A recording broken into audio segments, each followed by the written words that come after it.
10th plus 12 ஒவ்வொரு ஆண்டும் தொடர்ந்து மாநில அளவில் பல சாதனைகளை புரிந்து வரும் நாமக்கல் குறிஞ்சி கல்வி நிறுவனங்களில் சிபிஎஸ்இ பாடத்திட்டத்தில் சீனியர் செகண்டரி பள்ளியாக தரம் உயர்த்தப்பட்டு ஐஐடி நீட் தேர்வுகளுக்கு பல வெற்றியாளர்களை உருவாக்கிய ஆசிரியர்களை முழு நேர ஆசிரியர்களாக பணியமர்த்தப்பட்டு தினம்தோறும் வகுப்புகள் நடைபெறும். Weightlessness of body falling in the lift. So இது வந்து நம்ம லாஸ்ட் கிளாஸில் பார்த்தீங்க அப்படின்னா லாஸ்ட் கிளாஸோட கண்டினியூஷன் தான். Weightlessness of freely falling bodies. So இப்போ this is an example for then ஒரு ஆப்பிள் மரத்துலேருந்து ஒரு ஆப்பிள் பழம் கீழே விழுந்துச்சு அப்படின்னா என்ன நடக்கும். ஸோ லிஃப்ட்டில் வந்து ட்ராவல் பண்ணும்போது நமக்கு வெயிட்லெஸ்னஸ் எப்படி நடக்குது அப்படிங்கிறத நம்ம பார்த்துருப்போம். ஸோ இது வந்து ஒரு 4 கேசஸாக பார்த்தோம். ஃபஸ்ட்டு வந்து லிஃப்ட்டு ஸ்டாப்பிங் கண்டிஷனில் இருந்துச்சு, ரெஸ்ட் கண்டிஷனில் இருந்துச்சு அப்படின்னா என்ன. ஸோ இந்த ஒரு மீடியம் வெலாசிட்டியில் ட்ராவல் ஆகுது அப்படின்னா எப்படி இருக்கும். தென் அடுத்து பார்த்திங்கன்னா அந்த லிஃப்ட் வந்து ஆக்சலரேட் ஆகும்போது எப்படி இருக்கும், நம்மளுடைய அப்பரண்ட் வெயிட்டும் ஆக்சுவல் வெயிட்டும் எப்படி இருக்கும் அப்படிங்கிறத பற்றிலாம் நம்ம இதுக்கு முன்னால் டிஸ்கஸ் பண்ணியிருக்கிறோம். So in this class weightlessness of freely falling bodies, ஏன் வந்து ஒரு ஃப்ரீலிங் ஃபாலிங் பாடிஸ் வந்து ஏன் வெயிட்லெஸ்னஸாக இருக்குது அப்படிங்கிறத பற்றி நம்ம இங்கே டிஸ்கஸ் பண்ண போகிறோம். ஸோ லாஸ்ட் கிளாஸில் பார்த்தா அப்பேரண்ட் வெயிட் இன் எலிவேட்டர்ஸோட கண்டினியூஷன் தான் இது. So freely falling object experience only gravitational force. So ஒரு ஆப்பிள் மரத்துலேருந்து ஒரு ஆப்பிள் பழம் கீழே விழுகுது அப்படின்னா அதுக்கு என்ன காரணம், கிராவிட்டி ஃபோர்ஸ் தான் காரணம். ஒரு பாலை தூக்கி மேலே போட்டோம் அப்படின்னா அந்த பால் வந்து திரும்ப எர்த்தோட சர்ஃபேஸுக்கு திரும்ப வரத்துக்கு என்ன காரணம் அப்படின்னா கிராவிட்டி ஃபோர்ஸ் தான் காரணம். ஸோ இது வந்து பார்த்திங்கன்னா நிறைய ரிசர்ச்லேருந்து நம்ம நியூட்டன்ஸ் அப்படிங்கிறவரு லாஸ்ட்டாக நமக்கு கிராவிடேஷனல் ஃபோர்ஸ் வந்து இருக்குது.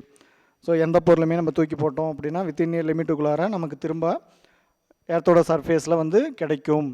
ஸோ அதை ஃப்ரீலி ஃபாலிங் ஆப்ஜெக்ட் அப்படிங்கிறது அதுதான், எந்த விதமான தங்கு தடையின்றி கீழே விழக்கூடிய பொருள் அப்படின்னு சொல்லலாம். இதுக்கு என்ன காரணம், இந்த ஒன்லி கிராவிடேஷனல் ஃபோர்ஸ் தான், வேறு அது மேலே எந்த ஃபோர்ஸும் இருக்காது. as they fall freely they are not in contact with any surface. So ஒரு பொருள் தானாக கீழே விழுது அப்படின்னா அந்த பொருள் பார்த்திங்கன்னா வேறு எது கூடவும் கான்டாக்டில் இருக்காது. ஸோ அந்த டைமில் நம்ம வந்து ஏர் ஃப்ரிக்ஷன் வந்து நம்ம பார்த்தோம் அப்படின்னா there is the negligible. So by neglecting air friction அப்படின்னு நம்ம எடுத்துக்கலாம். ஒரு ஃப்ரீலி ஃபாலிங் ஆப்ஜெக்ட்ஸ் வந்து கீழே விழும்போது நம்ம அங்கே இருக்கக்கூடிய ஏரை வந்து என்ன எடுத்துக்க தேவையில்லை, ஃப்ரிக்ஷனாக எடுத்துக்க தேவையில்லை. The normal force acting on the object is 0.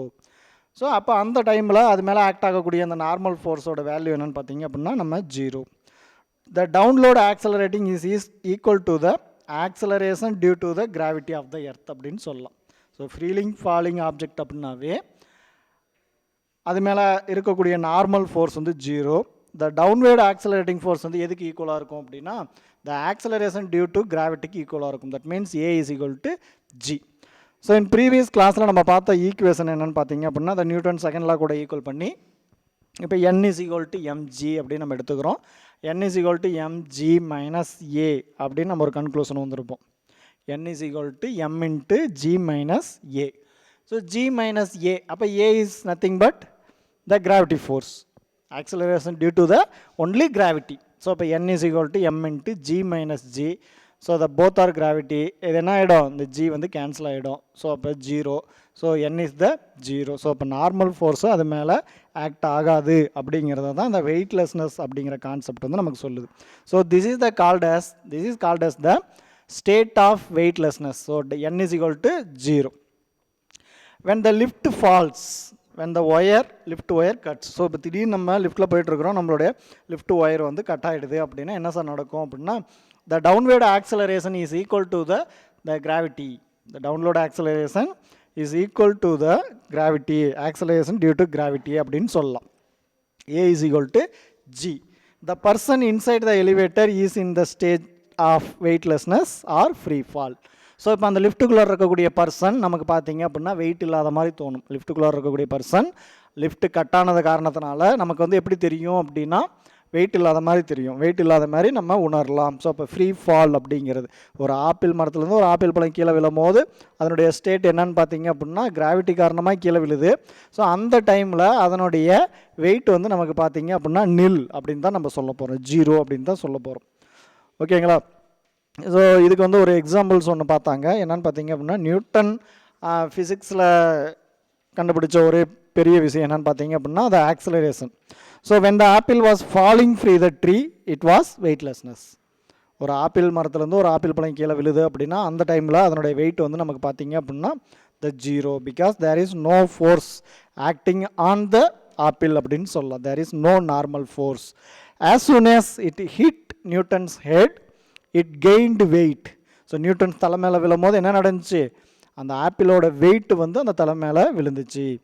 So and the Newton gained physics. So இது வந்து நம்ம எப்படி சொல்லலாம் அப்படின்னா the Newtons as the apple hit Newton's head it gained weight and Newton's gained physics அப்படின்னு சொல்லலாம். Because the acceleration due to gravity இந்த டைமை வந்து கண்டுபிடிச்சது யார் அப்படின்னா Newton.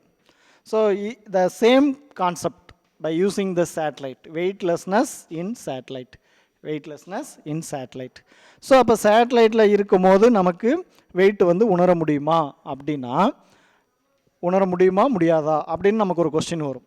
So there is a wrong notion that the astronauts in satellite experience no gravitational force because they are far away from the earth. So இப்போ சேட்டலைட்டில் இருக்கும்போது wait இல்லை, மிதக்கிறாங்க பறக்கிறாங்க அப்படின்னா என்ன காரணம் அப்படின்னா நம்ம ஈஸியாக சொல்லிவிடுவோம். என்ன காரணம், இடத்துலேருந்து ரொம்ப தூரத்தில் இருக்குது, அங்கே வந்து நமக்கு கிராவிட்டி ஃபோர்ஸ் கிடையாது அப்படிங்கிறது. Because this is correct R not, இது வந்து கரெக்டு கிடையாது, தப்பான ஒரு விஷயம். நம்ம இப்படி நினச்சிக்கிட்டு இருக்கிறோம், தப்பாக நினச்சிட்டு இருக்கிறோம், அங்கே வந்து கிராவிட்டி ஃபோர்ஸ் இல்லை அதனால் வந்து எல்லாம் மிதக்கிறாங்க அப்படின்னு சொல்லிட்டு. ஸோ இப்போ நமக்கு வந்து நம்மளுடைய வெயிட்டை நம்ம வந்து எப்போ உணர முடியும், எர்த்தோட சர்ஃபேஸில் நம்ம வெயிட்டை எப்போ வந்து உணர முடியும் அப்படின்னா நம்மளுடைய மாஸை எர்த்தோட சர்ஃபேஸை கொடுக்கும்போது அது வந்து ஒரு ஃபோர்ஸாக கொடுக்கும்போது தென் எர்த்தோட சர்ஃபேஸ் வந்து திரும்ப நம்ம மேலே ஒரு ஃபோர்ஸை கொடுக்கும். அந்த ஃபோர்ஸ் தான் நம்ம நார்மல் ஃபோர்ஸ்னு சொல்லுவோம். ஸோ அப்போ நம்ம கொடுக்கக்கூடிய ஃபோர்ஸும் எர்த்து திரும்ப நம்ம மேலே கொடுக்கக்கூடிய ஃபோர்ஸும் நார்மல் ஃபோர்ஸும் ஈக்குவலாக இருக்கும்போது தான் நம்மளுடைய வெயிட்டை வந்து நம்மளால் என்ன பண்ண முடியும், அப்சர்வ் பண்ண முடியும். So actually the earth satellites that orbit very close to earth experience only gravitational force. So அப்போ சேட்டலைட் ஆனது எர்த்தை சுற்றி வந்துட்டுருக்குல்ல, சேட்டலைட் ஆனது எர்த்தை சுற்றி வந்துட்டுருக்கு. ஸோ அப்போ அது எதனால் சுற்றி வந்துட்டுருக்கு அப்படின்னு பார்த்தீங்க அப்படின்னா எர்த்து மேலே இருக்கக்கூடிய அந்த கிராவிடேஷனல் ஃபோர்ஸ் காரணமாக, எர்த்துக்கும் சேட்டலைட்டுக்கும் நடுவில் இருக்கக்கூடிய அந்த கிராவிடேஷனல் ஃபோர்ஸ் காரணமாக தான் அந்த சேட்டலைட் வந்து எர்த்தை ரிவால்வ் ஆகி வந்துட்டு இருக்குது அப்படிங்கிறதெல்லாம் நம்ம ப்ரீவியஸ் கிளாஸில் பார்த்தோம். அப்போ எர்த்துக்குள்ளார அந்த சேட்டலைட்டுக்குள்ளார இருக்கக்கூடிய அந்த அஸ்ட்ரானட்ஸ் மேலே ஏன் கிராவிடேஷனல் ஃபோர்ஸ் இருக்காது? ஸோ அந்த கிராவிடேஷனல் ஃபோர்ஸை எப்போ வந்து அவங்க உணருவாங்க அப்படின்னா அவங்க சேட்டலைட் மேலே ஒரு ஃபோர்ஸை கொடுக்கும்போது சேட்டலைட் திரும்ப என்ன பண்ணணும், அவங்க மேலே ஒரு ஃபோர்ஸை கொடுக்கணும். ஸோ the astronauts பார்த்தீங்க அப்படின்னா the astronauts inside the satellite also experience the same gravitational force. So இப்போ சேட்டலைட் மேலே இருக்கக்கூடிய அந்த கிராவிடேஷனல் ஃபோர்ஸு சேட்டலைட்டுக்கு உள்ளார இருக்கக்கூடிய அந்த அஸ்ட்ரானட்ஸ் மேலேயும் என்ன இருக்கும், the gravitational force இருக்கும். Because of this they cannot exert any force on the floor of the satellite. So அப்போ அவங்க சேட்டலைட்டுக்கு உள்ளார என்ன பண்ண முடியாது, எந்த விதமான ஃபோர்ஸையும் கொடுக்க முடியாது. சரிங்களா, எந்த விதமான ஃபோர்ஸையும் கொடுக்க முடியாது. the floor of the satellite also cannot exert any normal force on the astronaut. So அப்போ அவங்க சேட்டலைட்டில் எந்த விதமான ஃபோர்ஸையும் கொடுக்க முடியல அப்படின்னா அந்த சேட்டலைட்டோட ஃப்ளோர் எப்படி நமக்கு திரும்ப ஒரு ஃபோர்ஸை கொடுக்கும், எப்படியோ நமக்கு வந்து ஒரு நார்மல் ஃபோர்ஸை கொடுக்கும் அப்படின்னா அந்த நார்மல் ஃபோர்ஸ் நமக்கு திரும்ப கிடைக்காது. therefore the astronauts inside a satellite are in the state of weightlessness. அதனால தான் பார்த்தீங்க அப்படின்னா சேட்டலைட்டுக்குள்ளார இருக்கக்கூடிய அஸ்ட்ரானட்ஸ் வந்து அவங்களோட வெயிட்டை வந்து உணர முடியல. ஸோ அந்த கான்செப்ட் தான் நம்ம என்னென்னு சொல்கிறோம், வெயிட்லெஸ்னஸ் அப்படின்னு சொல்கிறோம். So not only the astronauts but all the object in the satellite will be in the same state of weightlessness. So நம்ம அஸ்ட்ரானட்ஸ் மட்டும் கிடையாது, சேட்டலைட்டில் இருக்கக்கூடிய எல்லா பொருளுமே எப்படி இருக்கும் அப்படின்னா வெயிட்லெஸ்னஸ் கான்செப்டில் தான் இருக்கும். which is similar to that of a free fall. அது வந்து மிதந்துட்டு இருக்கிற மாதிரி தானாக கீழே விழுற மாதிரி. ஒரு ஆப்பிள் மரத்துலேருந்து கீழே விழும்போது அது மேலே எந்த ஃபோர்ஸும் இல்லை, ஒரு ஃப்ரீ ஃபால் ஆப்ஜெக்ட் அப்படின்னு நம்ம சொல்கிறோம். ஸோ அதேமாரியே சேட்டலைட் அப்படிங்கிறதும் ஒரு ஃப்ரீ ஃபால் ஆப்ஜெக்ட் தான். அதுக்கு உள்ளே இருக்கக்கூடிய எல்லா பொருளுமே நம்ம ஃப்ரீ ஃபால் ஆப்ஜெக்ட்னு தான் சொல்லுவோம். ஸோ இப்போ சேட்டலைட்டுக்குள்ளார அஸ்ட்ரானட் இருந்தாங்க அப்படின்னா அதுவும் வந்து ஒரு ஃப்ரீ ஃபால். அப்போ ஃப்ரீ ஃபால் அப்படின்னா அது என்ன பண்ணோம், அங்கே எந்த ஃபோர்ஸும் இல்லை அப்படின்னா ஃப்ரீ ஃபால், அதாவது அங்கே எந்த ஃபோர்ஸையும் நம்ம கொடுக்க முடியல, சேட்டலைட்டுக்கு கொடுக்க முடியல. ஸோ அதனால் நமக்கு திரும்ப நார்மல் ஃபோர்ஸ் வந்து கிடைக்காது. ஸோ இதனால தான் பார்த்தீங்க அப்படின்னா நம்ம சேட்டலைட்டில் வெயிட்லெஸ்னஸ் அப்படின்னு ஒரு கான்செப்டை சொல்கிறோம். ஸோ இந்த சாப்டரில் பார்த்தீங்க அப்படின்னா the apparent weight and then weightlessness, weight of an object, வெயிட்னா என்ன, ஏன் வந்து இந்த வெயிட்லெஸ்னஸ் கான்செப்ட் நம்ம படிக்கிறோம் அப்படிங்கிறது எல்லாத்தையும் நம்ம இந்த வெயிட்லெஸ்னஸ் இன் சேட்டலைட்ஸை இதனுடைய அப்ளிகேஷன் தான் பார்த்தீங்க அப்படின்னா லிஃப்ட்டுக்கும். சரிங்களா? ஸோ அப்போ நம்ம லிஃப்ட்டு கட் ஆகி கீழே விழும்போது அது மேலே நம்ம எந்த ஃபோர்ஸையும் கொடுக்க முடியல. அதனால் நம்ம பார்த்தீங்க அப்படின்னா ஒரு ஃப்ரீ ஃபால் ஆப்ஜெக்டாக நம்ம இருக்கிறோம். அங்கே இருக்கக்கூடிய ஆக்சலரேஷன் எதுக்கு ஈக்குவலாக இருக்கும் அப்படின்னா கிராவிட்டிக்கு ஈக்குவலாக இருக்கும். So normal force is equal to 0.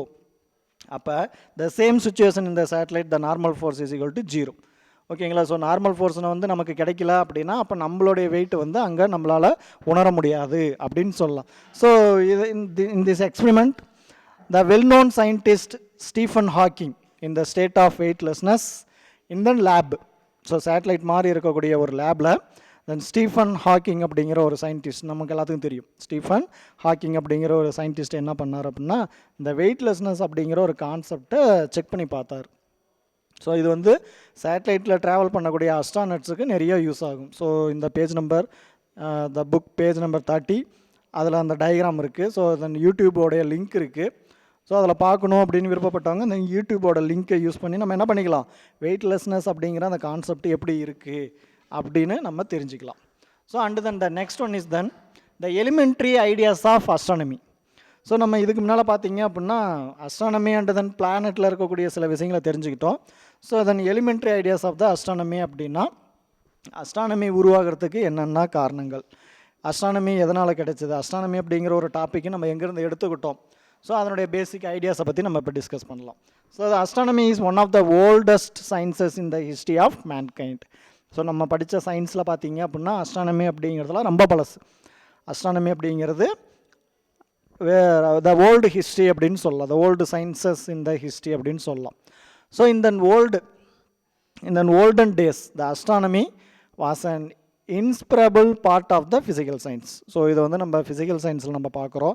எப்படி வந்து இன்ன வரைக்கும் நம்ம வந்து ஒரு நியூக்ளியர் ஃபிசிக்ஸ், மெக்கானிக்கல், அடுத்தது வந்து ஒரு force, heat and thermodynamics, so இந்த மாதிரி நம்ம நிறைய பார்த்துக்கிட்டு இருக்கிறோம். ஸோ அதில் ஒரு பார்ட் ஆஃப் தன் ஃபிசிக்ஸ் பார்த்தீங்க அப்படின்னா நம்ம அஸ்ட்ரானமி அப்படின்னு சொல்லலாம். It contributed a lot to the development of physics in the 16th century. So இது பெருசாக டெவலப் ஆனது எப்போன்னு பார்த்தீங்க அப்படின்னா தென் 16th century தான் இந்த அஸ்ட்ரானமி அப்படிங்கிற ஃபீல்டு வந்து நிறைய டெவலப் ஆனிச்சு. ஸோ அதுக்கு அந்த டைமில் இருந்த சயின்டிஸ்ட்லாம் யார் காரணம் அப்படின்னா in fact of Kepler's law and Newton's theory of gravitation were formulated and verified using astronomical observations and data accumulated over the centuries by famous astronomers like Hipparchus, Aristarchus, Ptolemy, Copernicus and Tycho Brahe. So இப்போ நமக்கு astronomy அப்படிங்கிற அந்த topic எங்கேருந்து கிடச்சிது, நம்ம இன்ன வரைக்கும் Kepler's Newton's லா மட்டும்தான் நம்ம படிச்சுட்டு இருக்கிறோம். கெப்லர்ஸ் லாவையும் நியூட்டன்ஸ் தியரி ஆஃப் கிராவிடேஷன் தான் படிச்சுட்டு இருக்கிறோம். ஸோ இதுக்கெல்லாம் யார் சார் காரணம்? ஸோ கெப்லர்ஸ் லா உருவாகிறதுக்கும் நியூட்டன்ஸ் தியரி ஆஃப் கிராவிடேஷன் உருவாகிறதுக்கும் யார் காரணம் அப்படின்னா இதுக்கு முன்னால் இருந்த scientist Hipparchus, Aristarchus, Ptolemy, Copernicus and Tycho Brahe, இவங்க தான் பார்த்தீங்க அப்படின்னா நமக்கு அஸ்ட்ரானமி அப்படிங்கிற ஒரு கான்செப்டை கொடுத்தவங்க. So without Tycho Brahe, astronomical observations, Kepler's law would not have emerged. So Kepler's law நமக்கு கிடைச்சது அப்படின்னா இந்த கெப்லர்ஸோட 3 laws வந்து நம்ம இந்த கிளாஸில் ஃபஸ்ட்டு பார்த்தீங்க அப்படின்னா டிஸ்கஸ் பண்ணியிருப்போம். அது எங்கேருந்து கொண்டு வந்தாங்க, அது எங்கேருந்து கிடைச்சது அப்படின்னா இந்த டைகோ பிராகி அப்படிங்கிற அந்த அஸ்ட்ரானமர்ஸோடைய அப்சர்வேஷன்லேருந்து தான் நமக்கு கிடைச்சது. So the Kepler's law would not have emergent without Kepler's law. So Kepler's law அப்படிங்கிறது டைகோ பிராகி கொண்டு வந்த அந்த கான்செப்ட்லேருந்து தான் நமக்கு கிடைச்சது. And then the Newton theory of gravitation would not have been formulated. So Newton theory of கிராவிடேஷனை பற்றி நீங்கள் நம்ம நிறைய படிக்கிறோம். So lesson number 3, lesson number 4, lesson number 5 இதெல்லாம் பார்த்தீங்க அப்படின்னா நிறைய நமக்கு நியூட்டன்ஸுடைய கிராவிடேஷன் லா வந்து நமக்கு யூஸ் ஆகும். ஃபர்ஸ்ட் லா, second law, third law. So இதெல்லாம் எங்கேருந்து சார் வந்துச்சு, யார் சார் கொண்டு வந்தாங்க அப்படின்னா இந்த ancient astronomers like Hipparchus, Aristarchus, Ptolemy, Copernicus, Tycho Brahe, இவங்களால தான் பார்த்தீங்க அப்படின்னா நமக்கு நியூட்டன்ஸ் லா, கெப்லர்ஸ் லா எல்லாமே வந்துச்சு. So it was mentioned in the beginning of the chapter. நம்ம ஸ்டார்டிங்லேயே பார்த்தோம் Ptolemy geocentric model was replaced by Copernicus heliocentric model. So நம்ம வந்து ஃபஸ்ட்டு பார்த்தோம் இப்போ கெப்லர்ஸுடைய 3 லாஸ் பார்க்கும்போது பார்த்தீங்க அப்படின்னா the heliocentric model and then geocentric models இதெல்லாம் நம்ம பார்த்துருப்போம். எர்த்தோட ஹீலியோசென்ட்ரிக் மாடல்னால் எப்படி இருக்கும், ஜியோசென்ட்ரிக் மாடல்னால் எப்படி இருக்கும், அதனுடைய ரேடியஸ் எப்படி இருக்கும் அப்படிங்கிறத பற்றிலாம் நம்ம ஆல்ரெடி நிறைய டிஸ்கஸ் பண்ணியிருக்கிறோம். அப்போ தாலமியோட geocentric model was replaced by கோப்பர்னிக்கஸோட ஹீலியோசென்ட்ரிக் மாடலை வச்சு தான் என்ன பண்ணியிருக்கிறாங்க, ரீப்ளேஸ் பண்ணியிருக்கிறாங்க. So it was important to analyse and explain the shortcoming of the geocentric model over heliocentric model. So எப்படி வந்து நமக்கு ஹீலியோசென்ட்ரிக் மாடல் வந்து ஜியோசென்ட்ரிக் மாடலை எப்படி ஓவர் கம் பண்ணுச்சு அப்படிங்கிறத பற்றி இந்த நெக்ஸ்ட் கிளாஸில் நம்ம பார்க்கலாம்.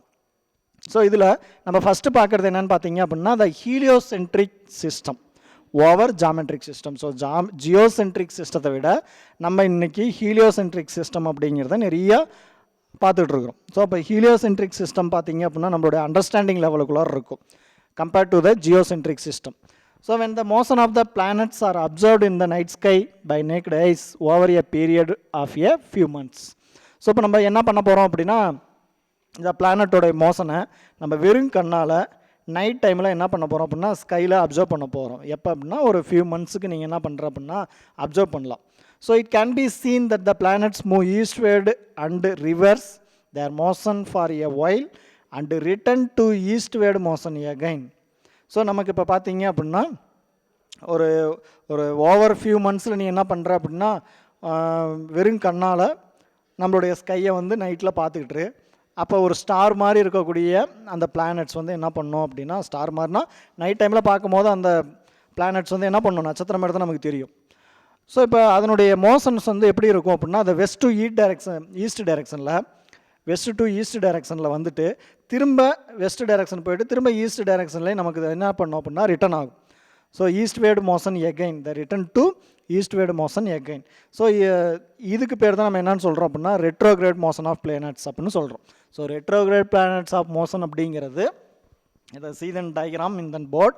So heliocentric system over geocentric system எப்படி வந்து ஜியோசென்ட்ரிக் சிஸ்டத்தை வந்து நம்ம ஹீலியோசென்ட்ரிக் சிஸ்டம் வந்து ஓவர் கம் பண்ணிச்சு அப்படின்னா இந்த வெறும் கண்ணால் நம்ம என்ன பண்ணுறோம் அப்படின்னா நைட் டைமில் வானத்தில் நம்ம பார்க்குறோம் ஏதாவது ஒரு பிளானட்ஸோ இல்லை ஒரு ஸ்டார்ஸோ நம்ம மூவ் ஆகிறத பார்க்கும்போது வெஸ்ட் டைரெக்ஷன்லேருந்து ஈஸ்ட் டைரெக்ஷனை நோக்கி நமக்கு என்ன பண்ணோம் அப்படின்னா அந்த பிளானட்ஸோடைய மோஷன் இருக்கும். எப்போ அப்படின்னா இந்த ஜனவரியிலேருந்து தென் டிசம்பர் அடுத்த ஜனவரி வரைக்கும் நம்ம அதை வாட்ச் பண்ணிகிட்டு இருந்தோம் அப்படின்னா இந்த ஃபஸ்ட்டு வந்து எப்படி இருக்கும், வெஸ்ட் டு ஈஸ்ட் ட்ராவல் ஆகிட்டு இருக்கும். தென் ஒரு ஃபியூ மந்த்ஸுக்கு அப்புறம் அதை என்ன பண்ணோம் அப்படின்னா திரும்ப ரிட்டன் எடுக்கும். எங்கே, வெஸ்ட் டைரெக்ஷனுக்கு ரிட்டர்ன் எடுக்கும். ரிட்டன் எடுத்துகிட்டு திரும்ப அதை என்ன பண்ணோம் அப்படின்னா ஈஸ்ட் டைரெக்ஷன் நோக்கி போகும். So by seeing this diagram, so இதுதான் நம்ம வந்து என்ன சொல்கிறோம், the retrograde motion of planets அப்படின்னு சொல்கிறோம். ஸோ இதில் ஃபஸ்ட்டு வெஸ்ட்டுலேருந்து பார்த்தீங்க அப்படின்னா then February, then March, April, May, June and then July. So June வரைக்கும் பார்த்தீங்க அப்படின்னா வெஸ்ட் டு ஈஸ்ட் டைரெக்ஷனில் மூவ் ஆகும். So the arrow mark indicates the direction of motion of planets அப்படின்னு சொல்லலாம். ஏதோ ஒரு பிளானட் எடுத்துக்கும். அப்படி எடுத்துக்கிட்டேன் அப்படின்னா நம்ம இது வரைக்கும் தென் வெஸ்ட்லேருந்து ஈஸ்ட் நோக்கி போகும்போது தென் பிப்ரவரியில் ஆரம்பித்து பிப்ரவரி, மார்ச், ஏப்ரல், மே, ஜூன் இது வரைக்கும் வெஸ்ட் டு ஈஸ்ட்டை நோக்கி ட்ராவல் பண்ணோம். அண்ட் தென் ஒரு 3 மந்த்ஸுக்கு தென் ஜூலை, ஆகஸ்ட் இதுவெல்லாம் பார்த்தீங்க அப்படின்னா ஒரு 2 மந்த்ஸில் நமக்கு என்ன பண்ணோம் அப்படின்னா அந்த செப்டம்பர் வரைக்கும் நமக்கு திரும்ப வெஸ்ட் டைரெக்ஷனில் போகிற மாதிரி நமக்கு தெரியும். பட் இருந்தாலும் தென் செப்டம்பருக்கு அப்புறம் October, November, December and then January இதை திரும்ப என்ன பண்ணோம், then west to east travel ஆகும். ஸோ இது அப்படியே பார்த்தீங்க அப்படின்னா தென் ஓவரால் நம்ம அந்த பிளானட்டானது என்ன பண்ணோம் அப்படின்னா இப்படி ஒரு ரெட்ரோகிரேட் மோஷனை கண்டினியூஸாக எடுத்துக்கிட்டு இருக்கோம். ஓகேங்களா? ஸோ இது வந்து நமக்கு என்னென்னு பார்த்தீங்க அப்படின்னா நம்ம அந்த ஃபுல்லாகவே நம்ம அதை அப்சர்வ் பண்ணணும். நம்ம ஃபுல்லாக ஒவ்வொரு மந்த்தும் பார்த்தீங்க அப்படின்னா நம்ம அப்சர்வ் பண்ணோம். ஒரு 12 மந்த்ஸ் நம்ம அப்சர்வ் பண்ணும் போது இதனுடைய மோஷன் வந்து நமக்கு எப்படி இருக்கும் அப்படின்னா த ரெட்ரோகிரேட் மோஷனாக இருக்கும். ஸோ நமக்கு அந்த விசிபிள் ஆகக்கூடிய பிளானட்ஸ், ஸோ அது வந்து நம்ம எப்படி சார் வந்து அப்சர்வ் பண்ணுறது? இப்போ நம்ம கண்ணால் விசிபிள் ஆகக்கூடிய பிளானட்ஸ் அப்படின்னு பார்த்தோம் அப்படின்னா நமக்கு இந்த மார்ஸ் அப்படிங்கிறது நமக்கு விசிபிள் ஆகக்கூடிய பிளானட்ஸ். ஒரு 4 மணிக்கு 5 மணிக்கு ஏஞ்சி பார்த்தீங்க அப்படின்னா என்ன இருக்கும், அந்த மார்ஸ் வந்து நம்ம பார்க்கலாம். The careful observations for a period of a year நம்ம என்ன பண்ணோம், ஒரு 12 மந்த்ஸுக்கு ஒரு 1 இயர் என்ன பண்ணோம் அப்படின்னா அதனுடைய கேர்ஃபுல் அப்சர்வேஷன் நமக்கு இருக்கணும். Shows that Mars initially மூவேட்ஸ் ஈஸ்ட்வேர்டு. எப்போ எங்கேருந்து சார் அப்படின்னா ஈஸ்ட்வேர்ட் டைரெக்ஷனில் நமக்கு மூவ் ஆகும். எப்போ எந்த மந்தில் அப்படின்னா த பிப்ரவரி டு ஜூன் வரைக்கும் மார்ஸோடைய அந்த மூமெண்ட் எப்படி இருக்கும் அப்படின்னா ஈஸ்ட்வேர்டை நோக்கி, அதாவது ஈஸ்ட்டை நோக்கி இருக்கும். அண்டு தென் ரிவர்சஸ் இட்ஸ் பாத். திரும்ப என்ன பண்ணோம், அது ரிவர்ஸ் எடுக்கும். எங்கே ரிவர்ஸ் எடுக்கும் அப்படின்னா திடீர்னு அது வெஸ்ட்டை நோக்கி நகர ஆரம்பிக்கும். ஸோ இப்போ வெஸ்ட்டை நோக்கி நகர ஆரம்பிக்குது அப்படின்னா அது எந்த மந்த்து சார்? அடுத்து பார்த்தீங்க அப்படின்னா தென் ஜூலை ஆகஸ்ட் செப்டம்பர் இது 3 மாதம் திரும்ப வந்து அது என்ன பண்ணும், மூவ்ஸ் பேக்வேர்ட்ஸ், திரும்ப அது வந்து பேக்வேர்ட் டைரெக்ஷனில் மூவ் ஆக ஆரம்பிக்கும். ஸோ அப்படி ஆரம்பித்தது அப்படின்னா ஜூலை ஆகஸ்ட் செப்டம்பர் இந்த 3 மந்த்ஸில் வந்து நமக்கு மூவ் ஆக ஆரம்பித்தது அப்படின்னா it changes it direction of motion once again and continues its forward motion. So திரும்ப வந்து செப்டம்பர் வரைக்கும் போயிட்டு அது என்ன பண்ணணும் அப்படின்னா வெஸ்ட் நோக்கி போயிட்டு திரும்ப அது வந்து ஃபார்வேர்ட் டைரெக்ஷன், அதாவது ஃபார்வேர்ட் டைரெக்ஷன் அப்படின்னா இங்கே என்னது நம்ம ஈஸ்ட் நோக்கி நகருது அப்படின்னு நம்ம சொல்லலாம். ஸோ இப்போ ஈஸ்ட் நோக்கி எப்போ சார் நகர ஆரம்பிக்கும் அப்படின்னா அந்த வேட்ஸ் அக்டோபரில் பார்த்தீங்க அப்படின்னா நமக்கு அக்டோபர் ஆன்வேர்ட்ஸில் அது வந்து ஈஸ்ட் நோக்கி திரும்ப நகர ஆரம்பிச்சிடும், மூவ் ஆக ஆரம்பிச்சிடும். ஸோ அப்போ அண்டு தென் அதுக்கப்புறம் இருக்கக்கூடிய அக்டோபர் நவம்பர் டிசம்பர் ஜனவரி இது எல்லாமே பார்த்தீங்க அப்படின்னா ஈஸ்ட் டைரக்ஷனை நோக்கி அது வந்து மூவ் ஆகும். ஸோ இது வந்து நம்ம என்ன பண்ணுறோம் அப்படின்னா அதை ஓவர் இயரில் நம்ம வந்து அந்த 1 இயர் ஃபுல்லாக அதை வந்து நம்ம அப்சர்வ் பண்ணுறோம். In olden days astronomers recorded the retrograde motion of all visible planets and try to explain the motion. So பழைய காலத்தில் பார்த்தீங்க அப்படின்னா அஸ்ட்ரானமர்ஸ் என்ன பண்ணாங்க, இந்த எல்லா பிளானட் கண்ணால் பார்க்கக்கூடிய எல்லா பிளானட்ஸுமே நம்ம என்ன பண்ணுறோம் அப்படின்னா வெறுங்கனால் பார்க்கலாம்ல, டெலஸ்கோப்பை யூஸ் பண்ணி பார்க்கும்போது நம்ம எல்லா பிளானட்டுடைய மோஷனையுமே அவங்க அப்சர்வ் பண்ணாங்க. எல்லாமே எப்படி இருந்துச்சு அப்படின்னா இந்த ரெட்ரோகிராட் மோஷனில் தான் இருந்துச்சு. So according to Aristotle first நம்ம பார்த்தீங்க அப்படின்னா அரிஸ்டாட்டில் அப்படிங்கிறவர் the other planets and the sun move around the earth in the circular object. So first Aristotle என்ன சொன்னார் அப்படின்னா சன்னு மற்ற பிளானட்ஸ் எல்லாமே பார்த்தீங்க அப்படின்னா எர்த்தை ஒரு சர்க்குலர் ஆர்பிட்டில் ரொட்டேட் ஆகிட்டு வருது அப்படின்னு சொன்னார். So if it was really a circular orbit it was not known how the planet could reverse its motion for a brief interval. So இதில் பார்த்தீங்க அப்படின்னா நம்ம ரெட்ரோகிரேட் மோஷன் பார்க்கும்போது பார்த்தீங்க அப்படின்னா this is not a circular motion. So west to ஈஸ்ட்டில் போகும்போது பார்த்தீங்க அப்படின்னா வெஸ்ட் டு ஈஸ்ட் டைரக்ஷனில் ஒரு 4-5 மந்த்ஸும் திரும்ப அது என்ன ஆயிடுச்சு ஈஸ்ட் டு வெஸ்ட்டு பார்த்தீங்க அப்படின்னா ஒரு 3 மந்த்ஸும் திரும்ப அது ரிவர்ஸ் எடுத்து அக்டோபர் டு ஜனவரி வரைக்கும் அது என்ன பண்ணிடுச்சு அப்படின்னா ஈஸ்ட் டைரக்ஷன் நோக்கி போணுச்சு. அப்போ இது வந்து ஒரு சர்க்குலர் ஆப்ஜெக்ட் கிடையாது, சர்க்குலர் பாத் வந்து கிடையாது. ஸோ அப்போ அரிஸ்டாட்டில் பார்த்தீங்க அப்படின்னா என்ன சொன்னார் அப்படின்னா ஒரு சர்க்குலர் ஆர்பிட்டில் சன்னும் மற்ற பிளானட்ஸ் எல்லாமே வந்து எர்த்தை சுற்றி வந்துட்டுருக்கு அப்படின்னு சொன்னார். பட் ஆனால் இது வந்து பார்த்தீங்க அப்படின்னா ஒரு குறிப்பிட்ட இடைவேளைக்கு அப்புறம் இதனுடைய பாத்து வந்து நம்ம கண்டினியூவாக அப்சர்வ் பண்ணுறதுனால இது வந்து நமக்கு ஒரு சர்க்குலர் பாத்து கிடையாது. So to explain this retrograde motion, so இந்த ரெட்ரோகிரேட் மோஷன் வந்து இது வந்து வேறு மாதிரியான ஒரு மோஷனாக இருக்குது அப்படின்னு சொல்லிட்டு இந்த retrograde motion the Ptolemy introduced the concept of epicycle in his geocentric model. So இந்த தாலமி அப்படிங்கிற ஒரு ஜியோசென்ட்ரிக் மாடலில் எதை எக்ஸ்பிளைன் பண்ணார், எபிசைக்கிள் அப்படிங்கிற ஒரு கான்செப்டை இன்ட்ரடியூஸ் பண்ணார். அந்த எபிசைக்கிள் அப்படிங்கிறது என்னென்னு பார்த்தீங்க அப்படின்னா the according to this theory while the planet orbited the earth it also underwent another circular motion termed as epicycle. A combination of epicycle and circular motion around the earth gave rise to retrograde motion of the planets with respect to the earth. So இப்போ தாலமி அப்படிங்கிற என்ன பண்ணார் அப்படின்னா epicycle அப்படிங்கிற ஒரு கான்செப்டை சொன்னார்.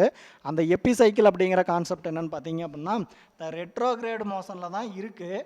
But அது வந்து என்னென்னு பார்த்தீங்க அப்படின்னா திரும்ப அந்த ரெட்ரோகிரேட் மோஷனில் இருக்கும் போது அந்த பிளானட்ஸ் ஆனது இப்போ எர்த்தை சுற்றி ஒரு பிளானட்ஸ் வந்து வந்துட்டுருக்கு அப்படின்னா அது வந்து நம்ம சர்க்குலர்னு சொல்ல முடியாது.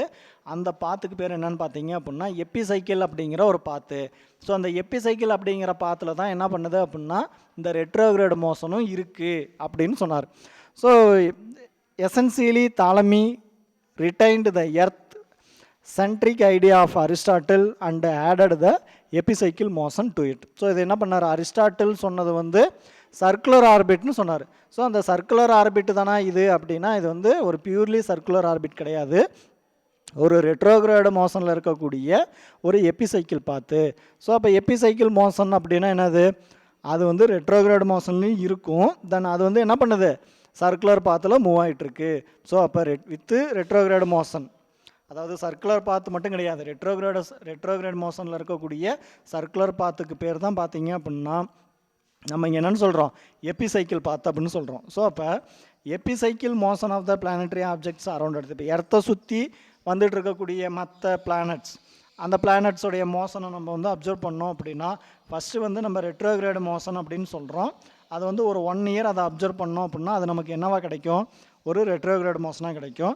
ஸோ திரும்ப அதை நம்ம கண்டினியூஸாக வாட்ச் பண்ணிகிட்டே இருக்கும்போது அது என்ன மாறும் அப்படின்னா அந்த ரெட்ரோகிரேட் மோஷனே நமக்கு வந்து ஒரு சர்க்குலர் மோஷனாக சுற்றி வந்துட்டுருக்கு எர்த்தை அப்படிங்கிற ஒரு கன்க்ளூஷனுக்கு வரலாம். ஸோ இப்போ தாலமி சொன்னது பார்த்தீங்க அப்படின்னா அரிஸ்டாட்டில் அப்படிங்கிற ஒரு சொன்ன கான்செப்ட்லேருந்து என்ன பண்ணார் அப்படின்னா இதை எடுத்துக்கிட்டார்.